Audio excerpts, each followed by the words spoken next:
Hello everyone, welcome to Cappy Novel World. अध्याय 36। Professor हान। शीयू को सब्जियों और फलों की ओर हैरानी भरे भाव से इशारा करते देख जी यांग ने मुस्कुराते हुए कहा, हमें बीजों के बारे में बहुत जिज्ञासा थी, इसलिए हमने उन्हें उगाने की कोशिश की। किसने सोचा था कि इस बीज की दुकान में बीजों की इतनी किस्में होंगी। सौभाग्य से हमने सभी बीजों की जांच कर ली है। ये कहने के बाद झूलिन ने सारे बीज वापस कियानकुन बैग में रख दिए और कहा, यह आखिरी है। टैन वेई ने उसकी ओर सिर हिलाते हुए कहा, तुमने बहुत मेहनत की है, अब तुम्हें थोड़ा आराम करना चाहिए। झूलिन ने सिर हिलाया, तू के साथ एक तरफ चली गई और पालथी मारकर जमीन पर बैठ गई। इतने सारे बीज उगाने के बाद वह भी थक गई थी। हालांकि हर बार फॉर्मेशन को सक्रिय करने के लिए उसे थोड़ी सी आध्यात्मिक ऊर्जा की ही जरूरत होती है, फिर भी हर बीज की थैली की जांच करने में बहुत सारी शक्ति और आध्यात्मिक ऊर्जा खर्च हो जाती है। ये देखकर कि झूलिन ने अपनी आंखें बंद कर ली थी और तू उसकी गोद में सो रही थी, शियू वो अपने दोनों दोस्तों के पास गया, जो खुशी खुशी फल और सब्जियां छांट रहे थे। शाओ वेई, क्या तुमने उसे धोखा दिया? शियू ने एक सेब उठाते हुए और उसका एक टुकड़ा खाते हुए पूछा। उसकी बात सुनकर टान वेई नाराज हो गई और बोली, अरे लाओ शियू, तुम ऐसा कैसे कह सकते हो? मैंने शियाओ लिन को धोखा नहीं दिया, और वह खुद भी बीजों की जांच करना चाहती थी। हमने उसकी मदद की, इसलिए उसने हमें ये देकर धन्यवाद दिया। शियू अपने दोनों दोस्तों के स्वभाव को अच्छी तरह जानता था, इसलिए तानवेई की बातें सुनकर उसने कुछ नहीं कहा। सेब खाने के बाद उसने चारों ओर देखा और पूछा, तुम लोग भी कुछ फल उगाते हो? फलों के पेड़ कहाँ हैं? मैंने उन फलों के पेड़ों को अपनी जगह पर रखा है। अभी हमारे पास उन्हें उगाने के लिए गमले या मिट्टी नहीं है। अगर मैं उन्हें अपनी जगह पर नहीं रखूंगा तो वे पेड़ मर जाएंगे। जी यांग ने शांत भाव से जवाब दिया, जबकि उसके हाथ लगातार हिलते रहे। शियू ने थोड़ी देर सोचा और फिर कहा, आसपास में मिट्टी और गमले बेचने वाली कोई दुकान होनी चाहिए। हम बाद में जाकर कुछ खरीद लेंगे। तान वेई ने सिर हिलाया और कहा, हमें अभी भी कुछ पोषक तत्वों के समाधान और उर्वरक खोजने की जरूरत है। अगर बाद में पोषक तत्वों की कमी के कारण फलदार पेड़ मर जाते हैं तो ये बहुत दुख की बात होगी। ये देखकर कि अभी भी बहुत सारी सब्जियां और फल छांटने बाकी हैं, शियू बैठ गई और बोली, तुम दोनों जाकर सो जाओ। मैं इन्हें छांट लूंगी और लाओ यांग बाद में जागने के बाद इन्हें अंतरिक्ष में रख देगा।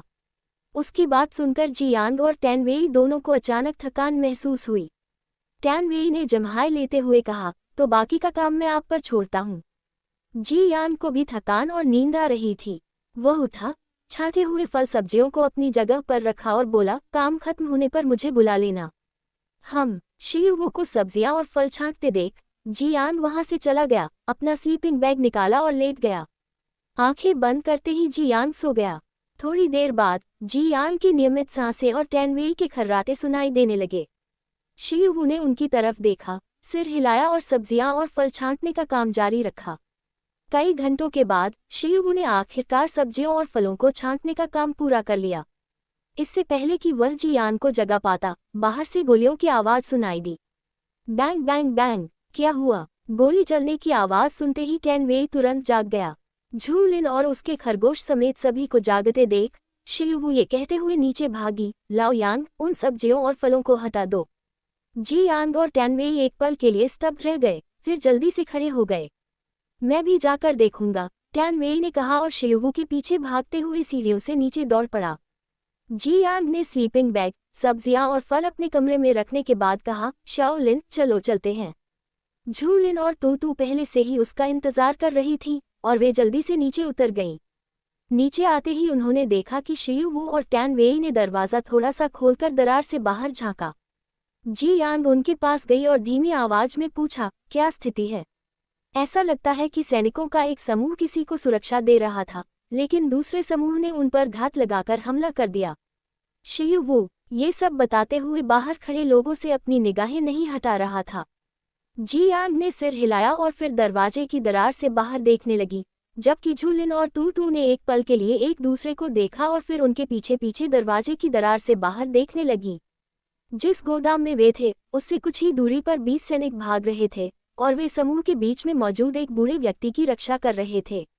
बैंग बैंग बैंग, कैप्टन, वे आ रहे हैं, एक सैनिक ने चिल्लाते हुए पीछा करने वालों पर जवाबी फायरिंग की। कप्तान 30 वर्ष की आयु का एक गंभीर दिखने वाला व्यक्ति था।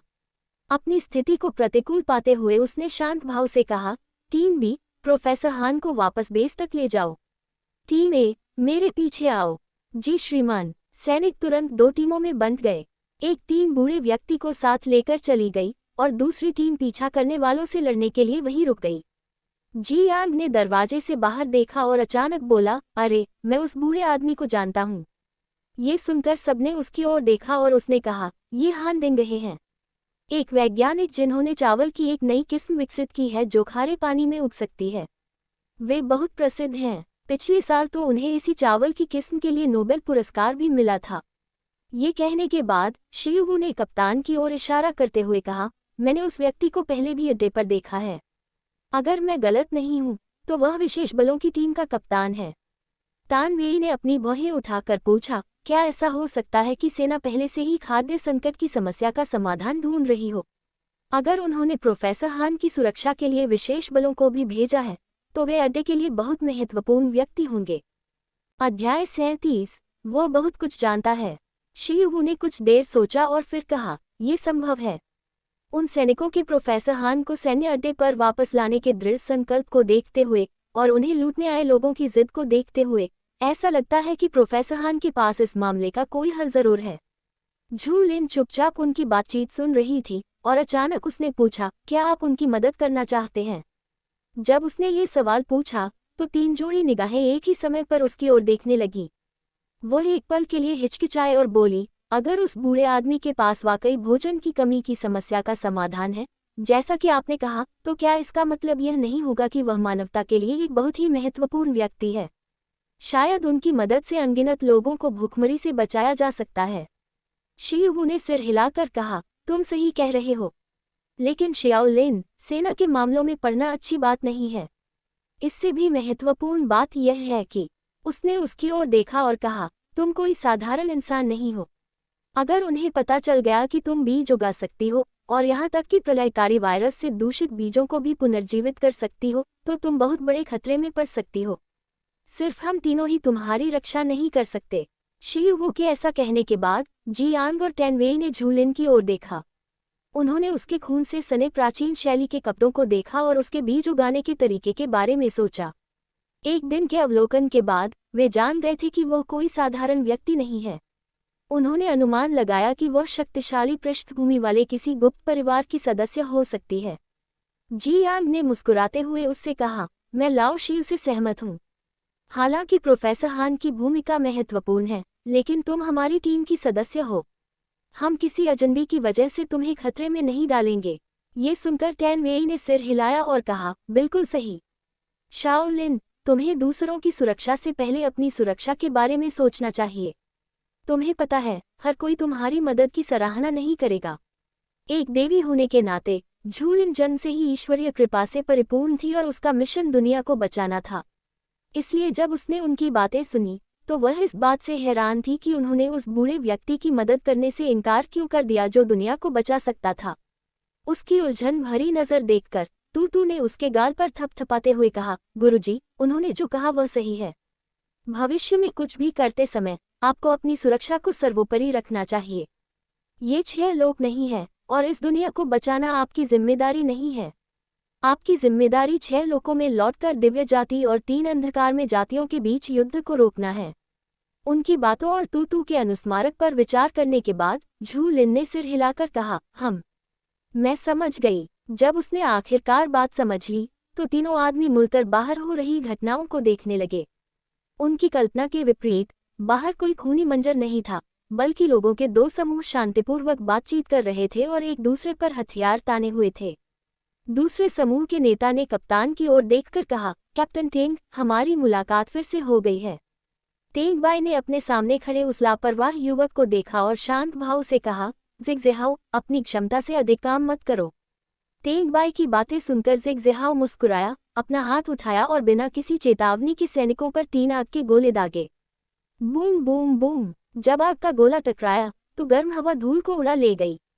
ये देखकर कि गर्म हवा अभी तक उन तक नहीं पहुंची थी, शियुगु ने जल्दी से दरवाजा बंद कर दिया। टकराना। हवा के झोंके से दरवाजा थोड़ा हिल गया और उल्टी धूल के कारण चारों लोग और एक खरगोश बुरी तरह खांस रहे थे। जी यांग ने अपने कपड़ों से धूल झाड़ी और धीमी आवाज में कहा, वह व्यक्ति ली हुआ बेस का ज़िगज़िगाओ होना चाहिए। झू लिन ने भौहें उठाकर उसकी ओर देखा और सोचा, इसे बहुत कुछ पता है। झू लिन उसके बारे में क्या सोचती है, ये जाने बिना जी यांग ने कहा, वह आदमी निर्दयी है और पैसे के लिए कुछ भी कर सकता है। जब मैंने पिछले महीने उसके बारे में सुना था, तो उसकी क्षमता दूसरे दर्जे की थी। इसमें कोई आश्चर्य नहीं कि उन सैनिकों को भागने पर मजबूर होना पड़ा। शीयू की आंखें एक पल के लिए चमकी और उसने कहा, इस मामले में कैप्टन तेंगब उसका प्रतिद्वंद्वी नहीं है। उसकी क्षमता तो धातु जैसी है, लेकिन जब उसका सामना समान रैंक के किसी ऐसे प्रतिद्वंद्वी से होता है जिसकी क्षमता उससे कहीं अधिक होती है, तो जीतना मुश्किल होता है। मूल तत्वों के नियमों के अनुसार धातु अग्निरोधी नहीं होती। वर्तमान स्थिति को देखते हुए उन सैनिकों का यहाँ से जीवित निकलना असंभव है। उनके बोलते बोलते ही बाहर मौजूद दोनों गुटों के बीच लड़ाई शुरू हो गई थी। फिलहाल तेंग बाई की टीम के पास अधिक शक्तिशाली हथियार हैं, लेकिन क्षमता सिर्फ उसी के पास है। वहीं ज़िगज़िहाओ की टीम के पास शक्तिशाली हथियार तो नहीं है, लेकिन वे सभी अलौकिक शक्तियों से लैस हैं। अगर दोनों के बीच लड़ाई होती है तो कौन जीतेगा, ये कहना मुश्किल है। शीयू ने दरवाजा थोड़ा सा खोलकर अंदर देखा और फिर कहा, अब हमारे लिए इस जगह को छोड़ने का समय आ गया है। ये कहने के बाद वे चारों और एक खरगोश चुपके से खिड़की से निकल गए। चुपके से आगे बढ़ते हुए वे रास्ते में आने वाले ज़ॉम्बियों को भी मारते गए। शीयू, झू लिन और टैन वेई ने ज़ॉम्बियों को मार डाला, जबकि जियांग ही एकमात्र ऐसा व्यक्ति था जो क्रिस्टल नाभिक को खोदकर निकाल सकता था। इसी कारण आध्यात्मिक ऊर्जा के प्रति उसकी संवेदनशीलता उन तीनों में सबसे अच्छी थी। 1 घंटे बाद टैन वेई ने एक दुकान की ओर इशारा करते हुए कहा, लाओ शियू, लाओ यांग, ऐसा लगता है कि उस दुकान में गमले और मिट्टी बिकती है। उसकी बात सुनकर उन्होंने दुकान के अंदर झांका और वहां ढेर सारी मिट्टी और गमलों में लगे पौधे देखे। हालांकि दरवाजे और खिड़कियां टूटी हुई थीं, फिर भी दुकान में बहुत सारा सामान मौजूद था। चलिए एक बार देख लेते हैं। शीयू बात करते करते दुकान की ओर चल पड़ी। शीयू की दुकान में कदम रखने से पहले ही उस पर एक खंजर फेंका गया। उसने तुरंत प्रतिक्रिया दी, एक तरफ हट गया और खंजर दीवार से टकराकर जमीन पर गिर गया। क्लैंग। अध्याय 38, शव का फूल। जब खंजर जमीन पर गिरा तो शीयू और बाकी लोग जल्दी से नीचे झुक गए और दीवार के पास खड़े हो गए। टैन वेई ने दुकान के अंदर झांका, लेकिन कोई नहीं दिखा, इसलिए उसने चिल्लाकर कहा, कौन है? बाहर आओ। कुछ पल इंतजार करने के बाद भी उन्हें दुकान से कोई बाहर आता नहीं दिखा। शीयू ने जियांग की तरफ देखा और उसे इशारा किया। शीयू की इच्छा समझकर जियांग ने दुकान के अंदर रखी चीजों पर नजर डाली, फिर हाथ उठाकर दुकान के सामने रखे मिट्टी, खाद और गमलों के थैले उठा लिए। जब दुकान खाली हो गई तो शीयू ने कहा, चलो चलें। उसके आदेश पर वे वहां से तेजी से भाग निकले। काफी देर की खामोशी के बाद कैशियर के पीछे का दरवाजा खुला और कई पुरुष और महिलाएं बाहर आए। खाली दुकान देखकर उनमें से एक आदमी ने गाली देते हुए कहा, धिक्कार है। वे सब कुछ ले गए। वह आदमी चोरों को जान से मारना चाहता था, लेकिन दुर्भाग्य से जब उसने अभी अभी खंजर फेंका तो उसने उनके चेहरे साफ साफ नहीं देखे। वहीं चोर उस समय हंस रहे थे। जब वे आराम करने के लिए एक छोटी सी गली में छिपे तो शीयू ने जियांग की ओर देखकर पूछा, लाओ यांग, क्या तुम ठीक हो? जियांग ने सिर हिलाया, लेकिन उसका चेहरा थोड़ा पीला पड़ गया था। दूसरे स्तर पर पहुंचने के बाद वह वस्तुओं को बिना छुए अपने स्थान में रख सकता है, लेकिन इसका नुकसान यह है कि इस विधि का उपयोग करने पर ऊर्जा की खपत और मानसिक शक्ति 3 गुना बढ़ जाती है। टैन वेई ने जियांग की ओर देखकर पूछा, अभी तुम्हें कितने पैसे मिले? जियांग ने अपने कमरे में झांकते हुए जवाब दिया, ज्यादा कुछ नहीं। हमें अभी भी सभी फलों के पेड़ लगाने के लिए और गमले और मिट्टी ढूंढनी होगी। एक और दुकान है जो मिट्टी और गमले बेचती है। शीयू ने मार्केट स्ट्रीट के कोने पर स्थित एक दुकान की ओर इशारा किया। दुकान में प्रवेश करने से पहले उन्होंने आसपास का जायजा लिया।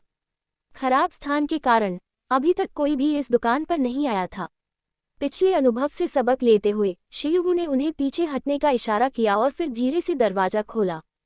चरमराहट टिल्ड। जैसे ही दरवाजा खुला, दुकान से एक मीठी खुशबू बाहर आई। उस मीठी खुशबू को सूंघते हुए झू लिन ने शांत भाव से कहा, सांस रोक लो, ये जहरीली है। झू लिन की शांति के विपरीत बाकी तीनों पुरुष उतने शांत नहीं थे। उन्होंने बस थोड़ी सी मीठी खुशबू सूंघी और उन्हें चक्कर आने लगे। टैन वेई को तो अपने सामने स्वादिष्ट भोजन से भरी मेज भी दिखाई दी। उसने अपना सिर हिलाकर अपना ध्यान भटकाया और जब उसकी नजरें फिर से केंद्रित हुई तो स्वादिष्ट भोजन गायब हो गया। तूने उनकी ओर देखकर कहा, गुरुजी, ये लोग जहर सहन नहीं कर सकते। अगर इनके शरीर में और जहर चला गया तो मस्तिष्क क्षति के कारण इनकी जल्द ही मृत्यु हो जाएगी। झू लिन ने सिर हिलाया और फिर बर्फ के फूल वाले पेंडेंट से 5 छोटे सफेद फूल निकाले। उसने एक छोटा सफेद फूल तू के पंखुड़ी जैसे मुंह पर रखा और कहा, इसे अपने होठों पर रखो। खरगोश ने आज्ञाकारी भाव से उस छोटे से सफेद फूल को अपने होठों में दबाए रखा, जबकि झू लिन ने भी एक फूल अपने होठों पर रख लिया। फिर वह शिवू के बगल में घुटनों के बल बैठ गई, अपने अंगूठे से उसके होठों को खोला और उसके सफेद दांतों के बीच एक छोटा सा सफेद फूल ठूंस दिया। उसे खाली निगाहों से घूरते देख झू लिन ने कहा, अगर तुम मरना नहीं चाहते तो बस इसे अपने होठों से थाम लो। शिवू ने कुछ सेकंड तक उसे घूरा, हल्का सा सिर हिलाया और फिर अपने होंठ बंद कर लिए। ये देखकर कि वह जाग गया है और छोटे सफेद फूल को पकड़ सकता है, झू लिन जियांग और टैन वेई के पास गई और उनसे भी उस छोटे सफेद फूल को अपने होठों से पकड़ने को कहा। ये सुनिश्चित करने के बाद कि वे सफेद फूल नहीं गिराएंगे, झू लिन ने अपनी तलवार निकाली और दुकान में चली गई। शिवू ने उसे दुकान में जाते हुए देखा और उसे रोकना चाहा, लेकिन उसका दिमाग मानो सुन्न पड़ गया था और वह असहाय होकर झू लिन को दुकान में जाते हुए देखता रहा। चरमराहट टिल्ड। दुकान के अंदर झू लिन जब भी कदम रखती, फर्श से चरमराहट की आवाज आती थी। उसने चारों ओर देखा और उसे कुछ भी असामान्य नहीं लगा, लेकिन उसे हमेशा ऐसा लगता था कि कोई उसे घूर रहा है। तू उसके कंधे से कूद गई, अपने लंबे कानों को जमीन पर रखते हुए बोली, मालिक, हमारे नीचे कुछ हिल रहा है। झू लिन ने अपना कान जमीन पर केंद्रित किया और उसे हल्की सी सरसराहट की आवाज सुनाई दी। उसने थोड़ा भौहें सिकोड़ी और कहा, ये जड़ों के हिलने की आवाज लग रही है। बातें करते हुए वे दोनों आवाज की दिशा में चलते रहे। छोटे छोटे सफेद फूलों की वजह से हवा में फैली मीठी खुशबू उन पर जरा भी असर नहीं कर रही थी। जैसे जैसे वे दुकान के पिछले हिस्से की ओर बढ़ते गए, हवा में मीठी खुशबू और तेज होती गई। जब वे एक सफेद दरवाजे के सामने रुके तो हवा में फैली हल्की गुलाबी धुंध के रूप में मीठी सुगंध उनकी आंखों के सामने प्रकट हो गई। अपने चारों ओर फैली हल्की गुलाबी धुंध को देखते हुए झू लिन ने कहा, भूमिगत प्राणी बहुत शक्तिशाली होना चाहिए जो इस प्रकार की मायावी धुंध उत्पन्न कर सकता है। जब झू लिन गुलाबी धुंध को देख रही थी, तब तक तू ने सफेद दरवाजा खोल दिया था। सफेद दरवाजे के पीछे धातु की सीढ़ियां थीं, लेकिन सीढ़ियों और दीवारों का हर हिस्सा पतली और मोटी हरी लताओं से ढका हुआ था। लताओं के बीच चमकीले लाल फूल खिले हुए थे, जो बेहद खूबसूरत लग रहे थे। लाल फूलों को देखकर झू लिन ने कहा, मैंने कभी नहीं सोचा था कि इस दुनिया में मुझे ये शब फूल भी देखने को मिलेगा। हरी लताओं के बीच खिले चमकीले लाल मकड़ी जैसे लिली के फूलों को देखकर तू कांप उठा।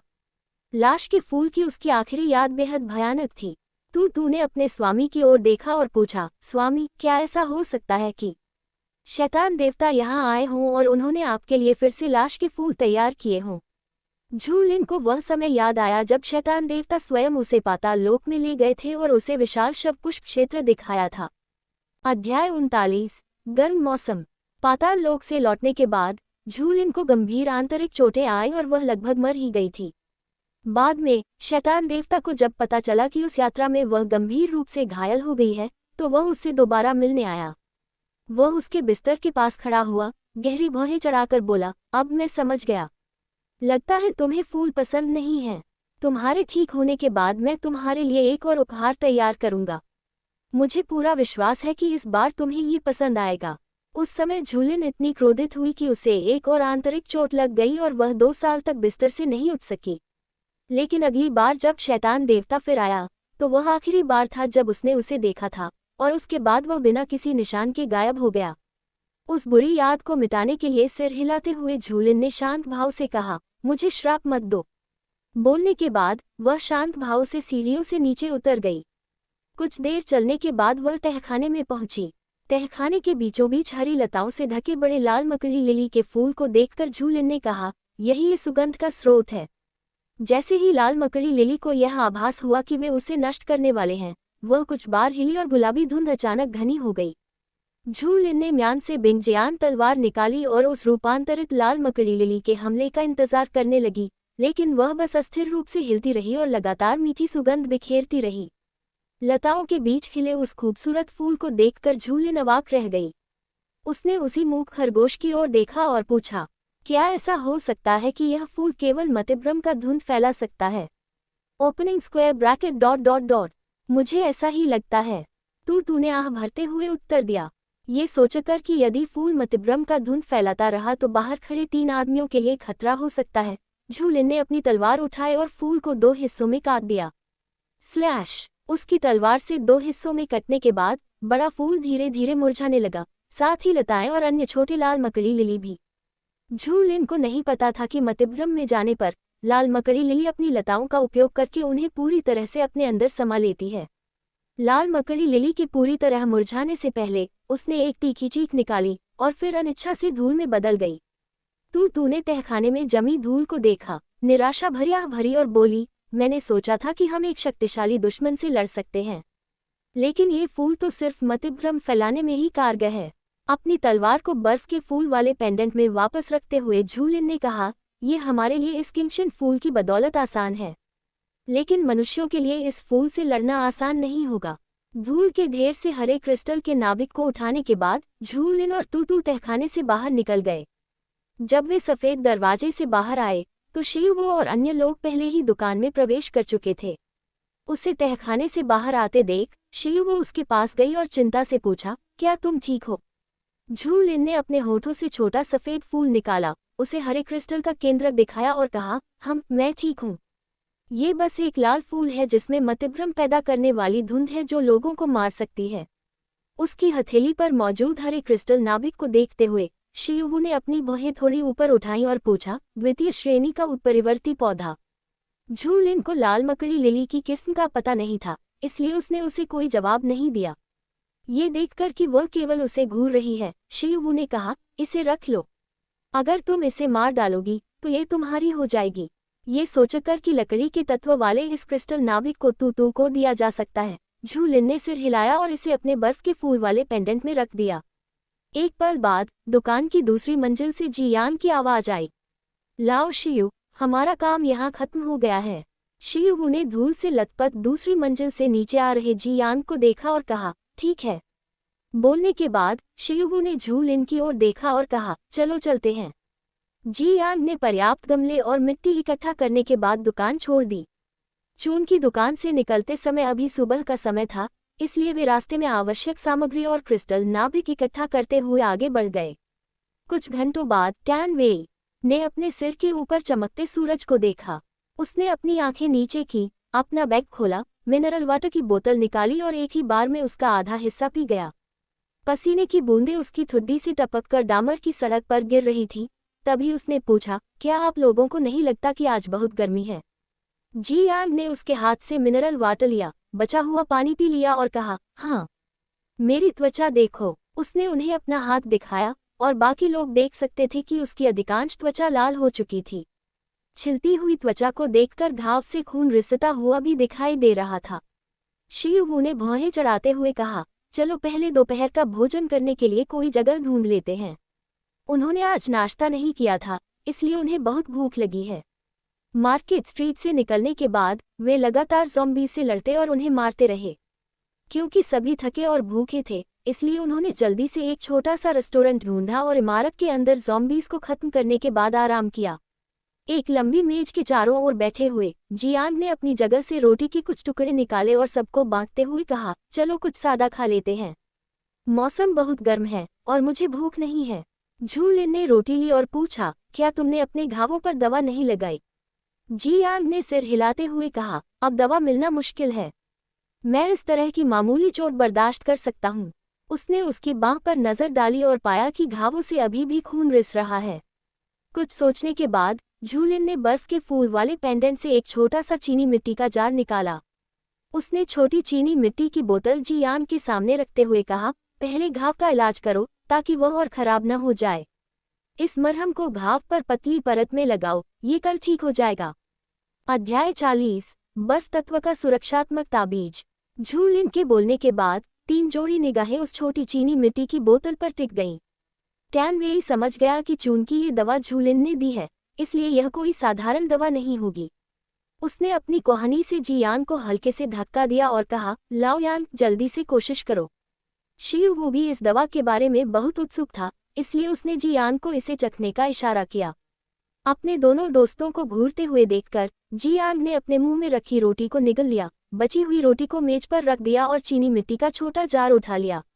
ढक्कन खुलते ही एक ठंडी और ताज़ी खुशबू छोटे से रेस्तरां में फैल जाती है। उस सुगंध को सूंघते ही उनकी तनावग्रस्त मांसपेशियां अचानक शिथिल हो जाती हैं और उन्हें अब उतनी गर्मी महसूस नहीं होती। जी यांग ने छोटी चीनी मिट्टी की बोतल नीचे रखी, अपनी मध्यमा उंगली को हल्के हरे रंग के मरहम में डुबोया और दवा बर्बाद न हो इसलिए सावधानीपूर्वक उसे अपने घावों पर लगाया। मरहम के घाव को छूते ही जलन वाला दर्द गायब हो गया और उसकी जगह एक सुखद ठंडक का एहसास होने लगा। उसके बगल में बैठे टैन वेई ने देखा कि जी यांग दवा को पतली परत में लगा रहा था और बहुत ध्यान से देख रहा था। उसने उसके घावों को घूरते हुए पूछा, कैसा है? जी यांग ने मरहम लगाने के बाद ही तान वेई के सवाल का जवाब दिया। ढक्कन बंद करते हुए उसने कहा, ये ठंडा लगता है और मरहम लगाते ही जलन वाला दर्द गायब हो जाता है। ये जानते हुए कि यह एक बहुत अच्छी दवा है, उसने छोटी चीनी मिट्टी की बोतल झू लिन के सामने रख दी और कहा, धन्यवाद शाओ लिन। झू लिन ने दवा वापस उसकी ओर बढ़ाते हुए कहा, तुम इसे रख लो।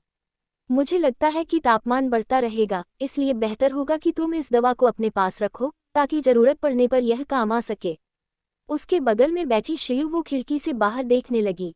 तेज गर्मी के कारण डामर की सड़क से भाप उठती हुई प्रतीत हो रही थी। लाओ शियू, तुम क्या ढूंढ रहे हो? टैन वेई ने पूछा, उसकी निगाहों का पीछा करते हुए खिड़की से बाहर देखा। शियू ने कुछ देर सोचा और फिर कहा, तापमान बहुत असामान्य है। आज से हम दिन में आराम करेंगे और रात में चलेंगे। उसकी बात सुनकर जी यांग ने थोड़ा भौहें चढ़ाते हुए कहा, लेकिन रात में ज़ॉम्बी और म्यूटेंट ज्यादा ताकतवर हो जाते हैं। क्या तुम भूल गए हो कि इस शहर की आबादी 60 लाख से ज्यादा है और उनमें से आधे से ज्यादा लोग ज़ॉम्बी बन चुके हैं? शियू को सोचते हुए नजरें नीचे करते देख उसने आगे कहा, शहर के चारों ओर मौजूद उत्परिवर्तित जानवरों की संख्या का तो जिक्र ही नहीं। अभी हम इस शहर के बाहरी इलाके में ही हैं और यहाँ पहले से ही बहुत सारे ज़ॉम्बी मौजूद हैं। अगर हमारा सामना ज़ॉम्बी की लहर से हुआ तो हमारा तो सफाया निश्चित है। हमारे पास कोई विकल्प नहीं है। हम अभी भी ज़ॉम्बी और म्यूटेंट को मार सकते हैं, लेकिन हमारे पास इस भीषण तापमान से खुद को बचाने के लिए कुछ भी नहीं है। शियू ने भौहें चढ़ाते हुए जवाब दिया। तान वेई ने कुछ देर सोचा और फिर कहा, मैं लाओ शियू से सहमत हूँ। चाहे हम ज़ॉम्बी या उत्परिवर्तित जानवरों से घिर जाएं, हम बच सकते हैं, लेकिन मौजूदा भीषण गर्मी का सामना करने का हमारे पास कोई उपाय नहीं है। इसके अलावा हमें सड़क की स्थिति पर भी ध्यान देना होगा। टैन वेई ने बाहर की ओर इशारा करते हुए कहा, उच्च तापमान के कारण डामर पिघलना शुरू हो गया है। जैसे ही उसने ये कहा, सबने सड़क की ओर देखा और पाया कि चिलचिलाती धूप में डामर की पतली परत पिघल चुकी थी। सड़क की मौजूदा हालत को देखते हुए अगर वे अभी बाहर निकले तो उनके जूते सड़क पर फंस जाएंगे और गंभीर स्थिति में उनके पैर जल भी सकते हैं। चिकित्सा सुविधा तक पहुंच अब बहुत मुश्किल है, इसलिए चोट लगने के बाद मृत्यु का खतरा बहुत अधिक है। ये सोचकर सब चुप हो गए। झू लिन ने एक पल के लिए सड़क की ओर देखा, फिर उनके उदास चेहरों को ध्यान से देखा। कोई विकल्प न होने के कारण जी यांग अंततः शियू के सुझाव से सहमत हो गया। सूर्यास्त में अभी भी 6 घंटे बाकी थे, इसलिए उन्होंने अपनी आंखें बंद कर लीं और थोड़ी देर सो गए।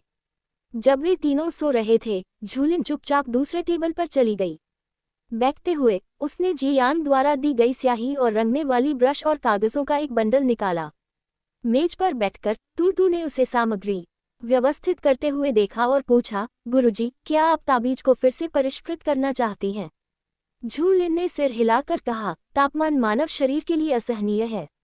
मैं देखना चाहती हूँ कि क्या मैं उनके लिए सुरक्षात्मक ताबीज बना सकती हूँ। अभी मैंने बर्फ के फूल वाले पेंडेंट में खोज की और उसके अंदर मौजूद सभी सुरक्षात्मक वस्त्र महिलाओं के हैं। मुझे संदेह है कि वे महिलाओं के वस्त्र पहनना चाहेंगी। इससे पहले उसने जो साधारण तावीज़ बनाया था, उससे अलग ये सुरक्षात्मक तावीज़ द्वितीय श्रेणी का है। सुरक्षात्मक क्षेत्र बनाने के मूल कार्य के अलावा तावीज़ बनाने वाली इसमें रक्षात्मक मंत्र, आक्रामक मंत्र या सहायक मंत्र जैसे अन्य कार्य भी जोड़ सकती है। झू लिन की योजना है कि वह सुरक्षात्मक ताबीज में बर्फ के तत्व का निर्माण जोड़कर सुरक्षात्मक क्षेत्र के अंदर के तापमान को कम करे। तू को अपने गुरु की निपुणता पर पूरा भरोसा है। उत्कृष्ट तलवारबाजी कौशल के अलावा उसके गुरु पूरे 6 लोकों में सर्वश्रेष्ठ गठन विशेषज्ञ और ताबीज निरूपक भी हैं। इस तरह का निम्न श्रेणी का ताबीज उसके लिए कुछ भी नहीं है।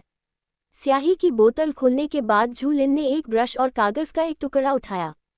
उसने ब्रश को स्याही में डुबोया और चित्र बनाना शुरू कर दिया। उसे सुरक्षा कवच बनाने में 90 सेकंड लगे।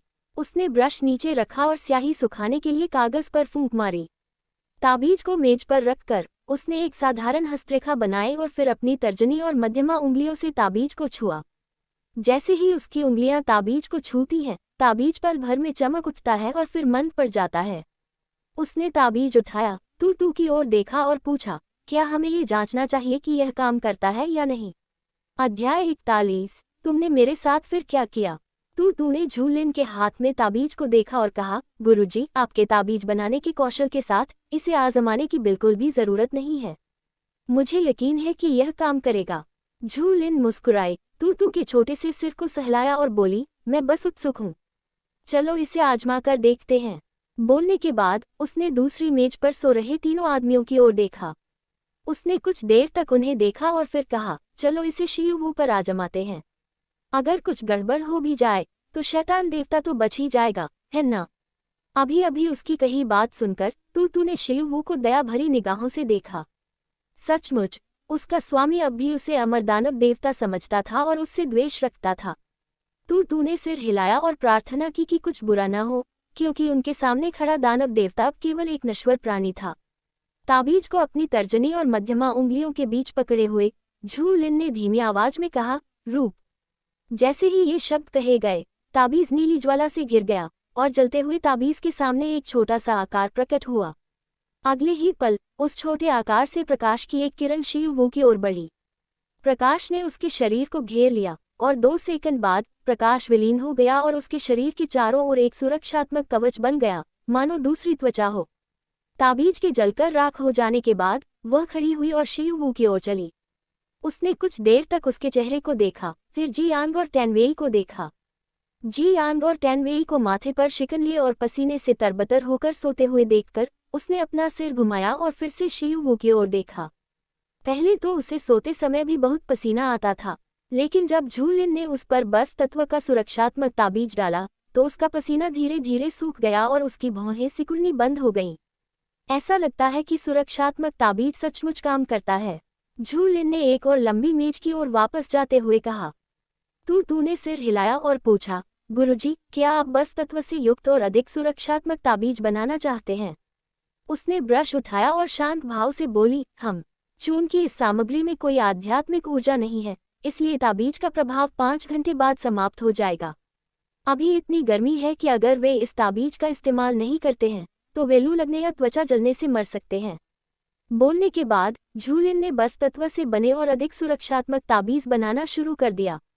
4 घंटे बाद जब शिवू जागा तो वह तरोताज़ा महसूस कर रहा था। उसने अपनी आंखें खोली और खाली नज़र से हवा में घूरने लगा। उसे हवा में खाली निगाहों से घूरते देख झू लिन ने पूछा, क्या तुम जाग रहे हो? उसकी आवाज़ सुनकर वह होश में आया और सिर हिलाकर बोला, हम। क्योंकि वह अभी अभी जागा था, उसकी आवाज़ थोड़ी कर्कश और धीमी थी। मेज पर कागज, स्याही और कलम देखकर वह खड़ा हुआ और झू लिन की ओर चल पड़ा। वह उसके सामने बैठ गया और पूछा, तुम क्या कर रही हो? झू लिन ने अपनी आंखें ऊपर उठाईं, उसकी ओर देखा और कहा, मैं कुछ सुरक्षात्मक ताबीज बना रही हूँ। बोलने के बाद उसने बर्फ तत्व से सुरक्षित ताबीज और बाकी सामान समेट लिया। सब कुछ बर्फ के फूल वाले पेंडेंट में रखते हुए उसने पूछा, क्या तुम्हें अभी भी गर्मी लग रही है? उसके पूछने पर शिवू ने अपनी गर्दन के पीछे हाथ फेरा और संदेह से कहा, नहीं, मुझे तो थोड़ी ठंड लग रही है। क्या मुझे सर्दी हो गई है? उसने संशय से सोचा। उसका जवाब सुनकर झू लिन ने सिर हिलाया और धीरे से बुदबुदाया, ऐसा लगता है कि जब मैं ताबीज का इस्तेमाल करती हूँ तो मुझे तापमान को समायोजित करने की जरूरत होती है। शिवू ने उसकी बातों से कुछ अंदाजा लगाया और संदेह से पूछा, क्या तुमने कोई ताबीज इस्तेमाल किया? क्या तुमने मुझ पर किसी तरह का ताबीज इस्तेमाल किया है? झू लिन ने ऊपर देखा और पाया कि वह आंखें सिकोड़कर उसे देख रहा है। उसने अपनी शर्मिंदगी छिपाने के लिए हल्की सी खांसी की, उससे नजरें हटा ली और सिर हिलाया। हम। शिवू ने उसके दोषी चेहरे को देखा, मेज पर उंगलियां थपथपाई और कहा, बोलो। तुमने मेरे साथ फिर से क्या किया है? उसकी बातें सुनकर झू लिन ने उसकी ओर देखा और पूछा, फिर से? मैंने पहले कब और क्या किया था? शीयू ने ताना मारते हुए कहा, जब हम पहली बार मिले थे तब तुमने मेरा अपमान किया था। क्या तुम भूल गए हो? उसकी बातें सुनकर झू लिन स्तब्ध रह गई। कुछ पल की चुप्पी के बाद उसे होश आया और उसने घबराकर कहा, बकवास मत करो। मैंने तुम्हारा अपमान कब किया? तुम्हें इस शब्द का इस्तेमाल यूं ही नहीं करना चाहिए। शीयू उसे काफी देर तक घूरती रही, फिर उसने नजरें हटा लीं और बोली, जब हम पहली बार मिले थे तब तुमने मेरे शरीर को टटोला था। क्या यह मेरे शरीर का अपमान करने के बराबर नहीं है? चूंकि वह झूठ नहीं बोल सकती थी और शीयू ने जो कहा वह गलत नहीं था, इसलिए झू लिन असहाय होकर अपने होंठ खोल सकी, लेकिन काफी देर तक कुछ बोल नहीं पाए। उसके चेहरे पर निराशा के भाव देखकर शीयू ने कहा, ठीक है, गुस्सा मत करो। अब बताओ, जब मैं सो रही थी तब तुमने मेरे साथ क्या किया? झू लिन ने गहरी सांस लेकर खुद को शांत किया, मेज पर बर्फ तत्व से बना एक सुरक्षात्मक ताबीज रखा और कहा, ये वही बर्फ तत्व से बना सुरक्षात्मक ताबीज है जिसे मैंने अभी अभी बनाया है। ये पहनने वाले के शरीर के चारों ओर एक सुरक्षात्मक घेरा बना सकता है और बर्फ तत्व से निर्मित होने के कारण सुरक्षात्मक घेरे के अंदर का तापमान कम हो जाता है। जब तुम सो रहे थे मैंने ये ताबीज तुम पर डाला था। उसकी बात सुनने के बाद शीयू ने ताबीज को और करीब से देखा और लापरवाही से कहा, मुझे लगता है कि तुमने ताबीज का परीक्षण करने के लिए इसे मुझ पर इस्तेमाल किया है ना? झू लिन ने उसके सवाल का जवाब देने से इनकार कर दिया, इसलिए शीयू ने ताबीज नीचे रख दिया। उसने हाथ से अपनी थोड़ी को सहारा दिया, उसे घूरते हुए कहा, धन्यवाद शियाओ लिन। तुम्हारे ताबीज की वजह से मैं चैन से सो पा रहा हूँ। उनकी हार्दिक कृतज्ञता सुनकर झू लिन बहुत शर्मिंदा हुई। उसने तो उन्हें सिर्फ एक प्रयोग के लिए इस्तेमाल किया था, लेकिन उन्होंने उसे दिल से धन्यवाद दिया। कुछ पल की चुप्पी के बाद उसने अपनी नज़रें झुका ली और ईमानदारी से कहा, मुझे माफ़ करना, मैंने तुम्हें सिर्फ एक प्रयोग के लिए इस्तेमाल किया। अध्याय 42 विभिन्न आवाजें। शीयू ने झू लिन की ओर मुस्कुराते हुए धीरे से कहा, कोई बात नहीं, तुम मेरे साथ कुछ भी करो, मैं तुम्हें हमेशा माफ़ कर दूंगी। झू लिन ने उसकी तरफ एक नज़र डाली, उसे अपनी ओर स्तब्ध होकर घूरते हुए देखा और सोचा, उसे क्या हुआ है? वह तो जागने के बाद से ही स्तब्ध रहता है। दोनों की बातचीत जारी थी कि तभी तन्वेई पसीने से तरबतर होकर जाग उठा। उसने कराहते हुए आंखें खोली। उसका गला सूखा और दुख रहा था, मानो उसने रेत निगल ली हो। उसने अपनी पलकों से पसीना पोंछा और भारी आवाज में कहा, मुझे लगता है कि गर्मी के दिनों में सोना ठीक नहीं है। मैंने सपना देखा कि मैं रेगिस्तान में खो गया हूँ और बाहर निकलने का रास्ता नहीं मिल रहा है। ये सचमुच डरावना है। शीयू ने टेनवेई के पसीने से भीगे कपड़ों को देखा और फिर मेज पर रखे बर्फ तत्व के सुरक्षात्मक ताबीज को। अगर झू लिन न होती तो जागने पर उसका शरीर गीला और चिपचिपा होता। सूर्यास्त का समय होते देख तानवेई ने थोड़ा पानी पीकर जियान को जगाया। जागने के बाद तानवेई और जियान दोनों को सोने से पहले की तुलना में अधिक थकान महसूस हुई। उनके थके हुए चेहरों को देखकर झू लिन ने कहा, मैंने अभी अभी एक ताबीज बनाया है। यह आपके शरीर के आसपास का तापमान कम कर सकता है। क्या आप इसे आजमाना चाहेंगे? जैसे ही उसके मुंह से ये शब्द निकले, शीयू ने उसे नाखुशी से देखा और सोचा, वह उनसे विनम्रता से पूछ रही है, लेकिन वह मुझे सिर्फ एक प्रयोग के विषय के रूप में इस्तेमाल कर रही है। उसकी निगाहें महसूस करते ही झू लिन उसकी ओर मुड़ी और उसकी तिरस्कार भरी निगाहों से मिली।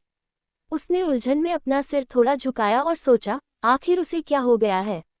सच में उसका व्यवहार शैतान देवता जैसा होता जा रहा है।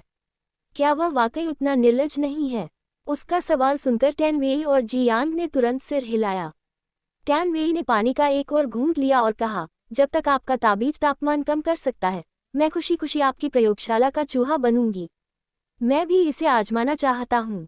मुझे लगा था कि सूर्यास्त के बाद तापमान कम हो जाएगा, लेकिन किसे पता था कि इसके बजाय गर्मी बढ़ जाएगी। जियान बात करते हुए अपनी कमीज से पसीना पोंछ रहा था। उनके जवाब सुनने के बाद झू लिन ने सिर हिलाया। उसने मेज पर रखे 2 बर्फ तत्व वाले सुरक्षात्मक ताबीज उठाए और उन्हें जियांग और टेनवेई पर चला दिया। उसके सामने बैठा शीयू वो उत्सुकता से देख रहा था कि वह ताबीज का उपयोग कैसे कर रही है। उन्हें यह नहीं पता था कि ताबीज का उपयोग करते समय वह वास्तव में आध्यात्मिक ऊर्जा के प्रवाह को देख सकता था। झू लिन द्वारा जियांग और टेनवेई पर ताबीज डालने के 3 सेकंड बाद दोनों को लगा कि वे आखिरकार पुनर्जीवित हो गए हैं और नरक से बाहर निकल आए हैं। तान वेई ने राहत की सांस लेते हुए कहा, मुझे लगा था कि मैं जलकर राख हो जाऊंगी। शुक्र है कि हमारे साथ शाओ लिन है। अगर वो न होती तो पता नहीं हम इस भीषण गर्मी में कैसे जीवित रह पाते। ये शब्द सुनते ही सब लोगों के मन में तुरंत उसके शब्द आ गए। अगर उन जैसे अलौकिक प्राणियों के लिए भी इतनी भीषण गर्मी सहन करना मुश्किल है, तो आम लोगों का क्या हाल होगा। शियू ने कुछ देर सोचा और फिर कहा, चलो जितनी जल्दी हो सके चिकित्सा सामग्री इकट्ठा करके बेस पर वापस चलते हैं। मुझे डर है कि अगले कुछ दिनों में तापमान और भी बढ़ जाएगा। अगर हम समय पर बेस पर वापस नहीं पहुंचे तो फिर निकट भविष्य में बेस पर वापस जाना संभव नहीं होगा। सुरक्षित अड्डे के बाहर के खतरे को जानते हुए उन्होंने एक दूसरे की ओर देखा और समझ गए कि वे एक ही बात सोच रहे हैं। चाहे कुछ भी हो जाए, उन्हें अड्डे पर लौटना ही होगा। जी यांग ने जरा भी समय बर्बाद नहीं किया, अपने कमरे से 4 कोट निकाले और कहा, कोट पहन लो। हालांकि यह गर्मी को रोक नहीं सकता, लेकिन कम से कम हमारी त्वचा को धूप से जलने से तो बचाएगा। जब उसने झूलिन को कोट दिया तो झूलिन ने सिर हिलाकर कहा, मुझे इसकी जरूरत नहीं है। जी यांग ने अपने कपड़ों को देखा जो उसके पूरे शरीर को गर्दन से लेकर पैरों तक ढके हुए थे, सिर हिलाया और पूछा, क्या आपको टोपी चाहिए? उसने फिर से अपना सिर हिलाया और कहा, कोई जरूरत नहीं है, मैं ठीक हूँ। उसे पसीना भी न आते देख जी यांग थोड़ा हैरान हुआ। उन तीनों ने अपने शरीर पर सुरक्षात्मक कवच पहन रखे थे, फिर भी उन्हें थोड़ा बहुत पसीना आ रहा था। लेकिन झूलिन ने कोई सुरक्षात्मक कवच नहीं पहना था, यहाँ तक कि कई परते कपड़े भी पहने हुए थे, फिर भी वह तरोताजा दिख रही थी और उसके शरीर पर पसीने की एक बूंद भी नहीं थी। जब जी यांग अभी भी झूलिन को देख ही रही थी, तभी शियू ने कहा, सूरज डूब चुका है, चलो चलते हैं। बाकी तीनों ने सिर हिलाया और वे छोटी सी रेस्तरां से निकल गए। इस बार चूंकि वे सूर्यास्त के बाद निकले थे, इसलिए ज़ॉम्बी ज्यादा सक्रिय और ताकतवर थे। झूलिन ने जी यांग की ओर देखकर कहा, तू जी यांग के साथ रहो और उसकी रक्षा करो। तू ने सिर हिलाया, फिर उसके कंधे से कूदकर जी यांग के कंधे पर चढ़ गई। जी यांग खरगोश को अपने कंधे पर आज्ञाकारी रूप से बैठे देखकर चौंक गया। उसने कुछ देर तक उस प्यारे से खरगोश को देखा, फिर अपना हाथ बढ़ाकर धीरे से उसके सिर को सहलाया। तू ने उसकी ओर देखा और उसे अपना सिर सहलाने दिया। छोटी सी रेस्तरां से निकलने के बाद वे सीधे पास के अस्पताल की ओर चल पड़े। सुबह के 2 बजे 4 लोग और एक छोटा खरगोश अपनी जान बचाने के लिए सड़क पर भाग रहे थे। टैन वेई ने पीछे मुड़कर देखा तो पाया कि उसके पीछे और भी ज़ॉम्बी जमा होते जा रहे थे। उसने दांत पीसते हुए कहा, लाओ शिव, तुम लोग पहले जाओ, मैं इन ज़ॉम्बी से निपटूंगा। उसकी बात सुनकर शिव चिल्लाए, भागो, पीछे मुड़कर मत देखो। उनके पीछे ज़ॉम्बी लगातार हू की आवाज़ें निकाल रहे थे। झूलिन और तू ने जो सुना वो उनसे बिल्कुल अलग था। खाओ खाओ, भूख लगी है, भूख लगी है। झूलिन ने अपने पीछे मौजूद ज़ॉम्बीज़ पर नज़र डाली और अचानक उन ज़ॉम्बीज़ से कुछ अलग आवाज़ें सुनी। उसने अपनी दिव्य ऊर्जा को अपने कानों की ओर केंद्रित किया, जिससे उसकी सुनने की क्षमता बढ़ गई। कुछ सेकंड बाद उसे आखिरकार वे अलग अलग शब्द स्पष्ट रूप से सुनाई दिए। उद्धरण चिन्ह ... मार डालो। अध्याय 43, छोटा ज़ॉम्बी।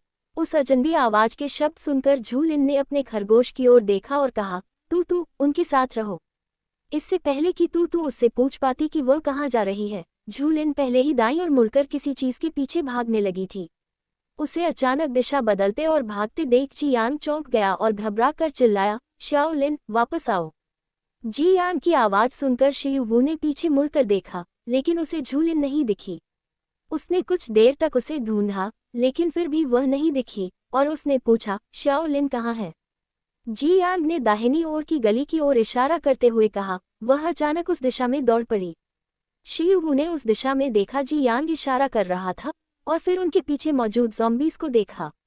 उसने कुछ देर सोचा और फिर कहा, शाओ वेई, उन ज़ॉम्बीज़ को रोक दो। ठीक है। जैसे ही ये शब्द उसके मुंह से निकले, तान वेई मुड़ा, घुटनों के बल बैठ गया और फिर अपने हाथ जमीन पर रख दिए। अगले ही पल उसके शरीर से गर्म हवा का एक झोंका निकला। उसने अपनी हथेलियों में ऊर्जा प्रवाहित की और गर्म हवा के शांत होने से पहले ही उसकी हथेलियों से आग की लपटें निकलीं, जो जमीन पर सांपों की तरफ फैलती गईं। वूश! जैसे ही आग की लपटें तेजी से एक फायरवॉल में तब्दील हुईं, उसने फायरवॉल से गुजरने वाले सभी ज़ॉम्बी को जलाकर राख कर दिया। जब टैन वेई के फायरवॉल ने ज़ॉम्बीज़ को रोक दिया, तो शियू ने जी यांग की ओर देखकर कहा, रास्ता दिखाओ। जी यांग ने सिर हिलाया। फिर शी वू ने टैन वेई की ओर देखा और कहा, शाओ वेई, चलो चलें। टैन वेई ने अपने हाथ जमीन से हटाए और तेजी से उनके पीछे चल दिया। उसके पीछे फायरवॉल अभी भी तेजी से जल रहा था, जबकि शी वू उसकी रक्षा कर रहा था और फायरवॉल से निकलकर अंदर आने वाले सभी ज़ॉम्बियों को मार गिरा रहा था। Slash slash slash. जैसे ही ज़ॉम्बीज़ के टुकड़े टुकड़े हुए, काला खून और सड़ा हुआ मांस चारों ओर बिखर गया, लेकिन किसी को भी यह नहीं पता चला कि किन चीज़ों ने ज़ॉम्बीज़ को टोफू की तरह क्षत विक्षत कर दिया था। अपने पीछे के खूनी दृश्य को देखते हुए टैन वेई ने शिववू को अंगूठा दिखाते हुए कहा, शानदार, तुम भी बुरे नहीं हो, शिववू ने दौड़ते हुए कहा। कुछ देर दौड़ने के बाद जियांग ने दूर से झूलिन को अपनी तलवार के साथ एक इमारत पर चढ़ते हुए देखा और कहा, शाओलिन वहां है। उन तीनों और तू ने देखा कि झूलिन ने इमारत की दीवार पर अपनी तलवार से वार किया, फिर अपने शरीर को ऊपर खींचा, तलवार को सीढ़ियों की तरह इस्तेमाल करते हुए ऊपर छलांग लगाए और फिर से दीवार पर तलवार से वार किया। इस विधि से उसने कुछ ही मिनटों में आसानी से 20 मीटर ऊंची इमारत पर चढ़ाई कर ली। टैन वेई ने उसकी कुशल और फुर्तीली हरकतों को देखा और कहा, मुझे नहीं पता कि उसने मार्शल आर्ट कहाँ से सीखी है, लेकिन मैं भी इसे सीखना चाहती हूँ। उसकी बात सुनकर तू ने अपनी आंखें घुमाई और मन ही मन सोचा, अगर तुम सचमुच मेरे गुरु की तरह तलवारबाजी सीखोगे तो मुझे लगता है कि तलवार को ठीक से पकड़ना सीखने से पहले ही तुम्हारी मृत्यु हो जाएगी। तान वेई को पता नहीं था कि खरगोश ने उसकी ओर आंखें घुमाई और कहा, छत की ओर देखो, ऐसा लगता है कि शियाओ लिन उस ज़ॉम्बी का पीछा कर रही है। शिववू और जियांग ने ऊपर देखा तो उन्हें झूलिन एक छोटे लेकिन फुर्तीले ज़ॉम्बी का पीछा करते हुए नजर आया। वह छोटा ज़ॉम्बी 6 साल के लड़के जैसा लग रहा था और उसने पजामा पहना हुआ था। वह एक इमारत से दूसरी इमारत पर कूदता हुआ झूलिन पर चीजें फेंक रहा था।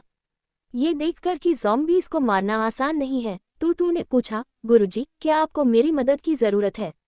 तू से टेलीपैथी प्राप्त करने के बाद झूलिन मुस्कुराए और बोली, कोई जरूरत नहीं।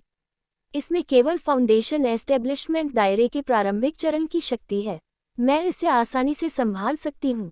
इतना कहकर झूलिन छत पर उतरी। ऊपर देखने से पहले ही उसे अपनी गर्दन की ओर ठंडी हवा का झोंका महसूस हुआ। ये ठंडी हवा असल में उस छोटे ज़ॉम्बी की जानलेवा मंशा थी। ठंडी हवा के उसके शरीर को छूने से पहले ही झूलिन ने अपने बाएं हाथ से खुद को जमीन से ऊपर उठाया, हवा में ही घूम गई और बड़ी आसानी से हमले से बच गई। जैसे ही उसका शरीर हवा में घूमा, नन्ही ज़ॉम्बी के नुकीले नाखून उसके शरीर के नीचे से गुजर गए। एक पल के लिए समय थम सा गया जब दोनों आंखें एक दूसरे को देखने लगीं। उस क्षण भर में नन्ही ज़ॉम्बी की लाल आंखें झूलिन की आंखों में गड़ी रहीं और झूलिन को महसूस हुआ कि नन्ही ज़ॉम्बी उसे वश में करने की कोशिश कर रही है। अपने शरीर पर नियंत्रण पाने की कोशिश कर रही कमजोर मानसिक शक्ति को महसूस करते हुए झूलिन के होठों के कोने हल्के से ऊपर उठे। एक पल बाद झूलिन ने हवा में एक बैकफ्लिप की, छोटे ज़ॉम्बी की पीठ पर लात मारी और उसे उड़ा दिया। धमाका, चटक, नन्हा ज़ॉम्बी जमीन पर गिर पड़ा और उसके शरीर के नीचे एक दरार पड़ गई। दर्द महसूस न कर पाने के कारण नन्हा ज़ॉम्बी उस दरार से उछल पड़ा और जमीन पर हल्के से उतरते हुए झूलिन को घूरने लगा। झूलिन ने नन्हे ज़ॉम्बी को घूरते हुए उसे जान से मारने की नीयत से अपनी ओर धकेल दिया। गरज गरज, चले जाओ चले जाओ। नन्हे ज़ॉम्बी की बातें सुनकर उसे समझ आ गया कि वह डर गया है। हाथ में तलवार लिए वह नन्हे ज़ॉम्बी की ओर दौड़ी। तलवार का भारी दबाव बढ़ता महसूस करते ही नन्हा ज़ॉम्बी क्रोधित हो गया। गरज गरज, मारो, तुम्हें मार डालो। नन्हे ज़ॉम्बी के डर और गुस्से को भांपते हुए झूलिन थोड़ी हैरान हुई, लेकिन रुकी नहीं। जब उसने देखा कि उसकी धमकियों का कोई असर नहीं हुआ, तो नन्हे ज़ॉम्बी ने अपने हाथ दाएं बाएं फैला दिए। जैसे ही नन्हे ज़ॉम्बी की उंगली हिली, छत की दीवार में दरार पड़ गई। नन्हे ज़ॉम्बी ने दोनों हाथ भींचकर झूलिन की ओर फेंकने का इशारा किया। नन्हे ज़ॉम्बी की हरकत के साथ ही छत की दीवार के 2 टुकड़े तेजी से झूलिन की ओर उड़कर आए। धमाका धमाका, कंक्रीट की दीवारों के 2 विशाल टुकड़े एक जोरदार आवाज के साथ जमीन पर गिर पड़े, जिससे नीचे घूम रहे ज़ॉम्बी आकर्षित हो गए। अध्याय 44, सफेद पोशाक वाली महिला। ठीक उसी समय जब उस छोटे ज़ॉम्बी को लगा कि उसने उस इंसान को मार डाला है, तभी एक ठंडी तलवार ने पीछे से उसके सिर को भेद दिया। छुरा भोंकना, झूलिन ने अपनी कलाई को थोड़ा सा हिलाया और उसी समय उसने अपनी तलवार को छोटे ज़ॉम्बी के सिर से बाहर निकाला। उसने छोटे ज़ॉम्बी के मस्तिष्क से पारदर्शी क्रिस्टल नाभिक को बाहर निकाल लिया। डिंग टिल्डर धड़ाम, पारदर्शी क्रिस्टल का केंद्रक नन्हे ज़ॉम्बी के दिमाग से निकलकर जमीन पर गिर गया उसके बाद नन्हे ज़ॉम्बी का शरीर भी जमीन पर आ गिरा। झू लिन ने अपनी तलवार झटकते हुए बिंग जियान के शरीर से बचा हुआ काला खून और सड़ा हुआ मांस हटाया, फिर झुककर क्रिस्टल केंद्रक को उठा लिया। क्रिस्टल के नाभिक के आकार को देखकर उसके होंठों के कोने हल्के से ऊपर उठ गए। जब शीवू और अन्य लोग अंततः छत पर चढ़े, तब तक लड़ाई समाप्त हो चुकी थी। टैन वेई ने अस्त-व्यस्त छत की ओर देखा और पूछा, शाओलिन, क्या तुम ठीक हो? झू लिन ने अपना सिर घुमाया, उन्हें दरवाजे से बाहर आते देखा और सिर हिलाया। उसने उन्हें पारदर्शी क्रिस्टल नाभिक दिखाते हुए कहा, इस छोटे ज़ोंबी की क्षमता अन्य ज़ोंबी को नियंत्रित करने की है। सौभाग्य से यह अभी भी कमजोर है और एक साथ बड़ी संख्या में ज़ोंबी को नियंत्रित नहीं कर सकती। अन्यथा आज रात ज़ोंबी के हमले में हमारा बचना मुश्किल होता। शीवू ने अपनी हथेली पर मौजूद क्रिस्टल नाभिक के आकार को देखा और कहा, यह द्वितीय श्रेणी का क्रिस्टल नाभिक है। ऐसा लगता है कि यह छोटा ज़ोंबी जानबूझकर हमें निशाना बना रहा है और उन साधारण ज़ोंबी का इस्तेमाल करके हमें यहाँ आने के लिए मजबूर कर रहा है। उसकी बात सुनकर झू लिन ने कुछ देर सोचा और धीमी आवाज में बुदबुदाई, इस छोटे ज़ोंबी ने ऐसा क्यों किया? शीवू भी इसका कारण जानना चाहता था, लेकिन उसने कभी किसी ऐसे ज़ोंबी का सामना नहीं किया था जो इंसान की तरह सोच सके। जब शीवू और झू लिन अभी भी उस छोटे ज़ोंबी के अजीब व्यवहार के बारे में सोच ही रहे थे, तभी जियांग रेलिंग के पास गया और आसपास के वातावरण को देखने लगा। कुछ देर बाद उन्होंने कहा, लाओ शिव, इसे देखो। उसकी बात सुनकर शिवू और बाकी लोग रेलिंग के पास गए और उस दिशा में देखा जहां उसने इशारा किया था। जिस इमारत के सामने वे खड़े थे, उसके ठीक सामने एक छोटा सा अस्पताल था। आज रात उन्हें चिकित्सा सामग्री लेने के लिए उसी अस्पताल जाना था। अस्पताल की तीसरी मंजिल की ओर देखते हुए शिवू ने सफेद पोशाक पहने एक महिला को उनकी ओर हाथ हिलाते हुए देखा। दूरी के कारण वह उसका चेहरा स्पष्ट रूप से नहीं देख सका, लेकिन उसकी स्वस्थ त्वचा का रंग उसे साफ दिखाई दे रहा था। क्या वह अब हमें हाथ हिला रही है? टैन वेई ने उस महिला की ओर देखते हुए पूछा। कुछ क्षणों की चुप्पी के बाद जियांग ने भौहें चढ़ाकर कहा, हाँ। क्या वह हमसे उसे बचाने के लिए कह रही है? चूंकि हम वहां से सामान इकट्ठा करने जा रहे हैं, तो क्या हमें उसे बचाना चाहिए? टैन वेई ने फिर पूछा। जैसे ही उसने पूछा, शिवू, जियांग और झू लिन ने एक ही समय में कहा, नहीं। उनकी बातें सुनकर टैन वेई ने उनकी ओर देखा और हैरानी से पूछा, क्यों? जियांग ने टैन वेई की ओर आंखें घुमाते हुए पूछा, क्या तुमने उसके कपड़े देखे? टैन वेई ने उस महिला की ओर देखा जो अभी भी शांति से उन्हें हाथ हिला रही थी और सिर हिलाकर सहमति जताई। हाँ, क्या उसके कपड़ों में कुछ गड़बड़ है? जियांग उसका सवाल सुनकर अवाक रह गया और बोला, क्या आपको नहीं लगता कि उसके कपड़े कुछ ज्यादा ही साफ हैं? वैसे भी अस्पताल में बहुत सारे ज़ॉम्बी होने चाहिए थे, लेकिन वह खिड़की के पास खड़ी रही और काफी देर तक शांति से हमें हाथ हिलाती रही। क्या आपने अस्पताल में कोई ज़ॉम्बी देखा? क्या आपको नहीं लगता कि इस स्थिति में कुछ गड़बड़ है? जियांग की बात सुनकर टैन वेई के पूरे शरीर पर अचानक रोंगटे खड़े हो गए। वह कांपते हुए धीरे से बोला, क्या वह भूत है? उसका सवाल सुनकर जियांग ने थके हुए अंदाज में अपनी भौहों के बीचों बीच हाथ फेरा और कहा, वह भूत तो नहीं है, लेकिन मुझे पूरा यकीन है कि वह इंसान भी नहीं है। टैन वेई ने अपनी छाती थपथपाते हुए कहा, भगवान का शुक्र है, वह भूत नहीं है। शांत होने के बाद टैन वेई ने यह सुनिश्चित करने के लिए उस महिला को दोबारा देखा कि वह सचमुच भूत तो नहीं है। जब उसने उसका स्वस्थ रंग और काली आंखें देखी, तो उसने जियांग की ओर देखकर कहा, उसकी आंखें काली हैं और रंग स्वस्थ है। क्या आपको यकीन है कि वह इंसान नहीं है? अगर वह इंसान नहीं है, तो वह क्या है? उसके सवाल का जवाब देने के बाद किसी ने भी उसे जवाब नहीं दिया क्योंकि वे भी जवाब जानना चाहते थे। दूसरी ओर सफेद पोशाक वाली महिला ने झू लिन और अन्य लोगों को देखा और पाया कि वे उसे पूरी तरह से अनदेखा कर रहे थे। उसने उन्हें हाथ हिलाना बंद कर दिया, अपने हाथ नीचे कर लिए और पीछे मुड़कर देखा। उसने कमरे के कोने में सिर झुकाए डर से सहमे बैठे इंसानों को देखा और अचानक उसे भूख लगने लगी। कुछ क्षणों की भयानक खामोशी के बाद महिला ने अपना सिर घुमाकर इमारत की छत की ओर देखा, लेकिन उसे वे चारों इंसान अब दिखाई नहीं दिए। मन ही मन झुंझलाते हुए महिला ने अपना सिर घुमाकर उन इंसानों की ओर देखा।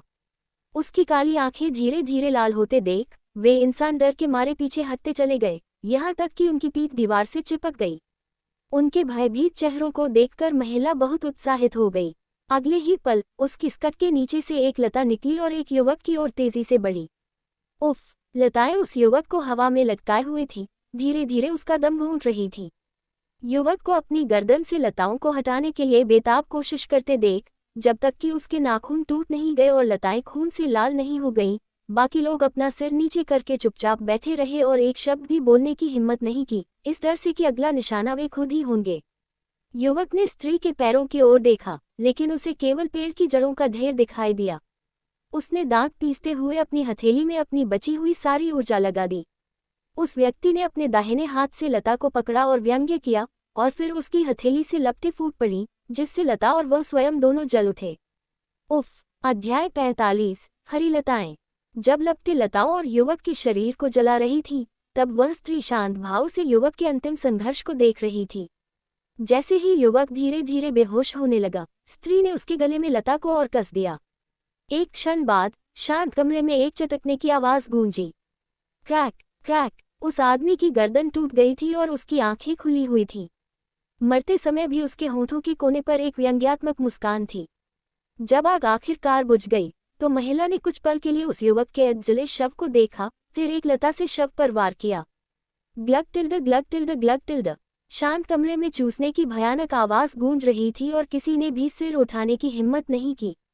कुछ मिनटों बाद महिला ने बेल को काबू में किया और सफेद कंकाल को किसी खजाने की तरह कमरे के दूसरे कोने में धीरे से रख दिया।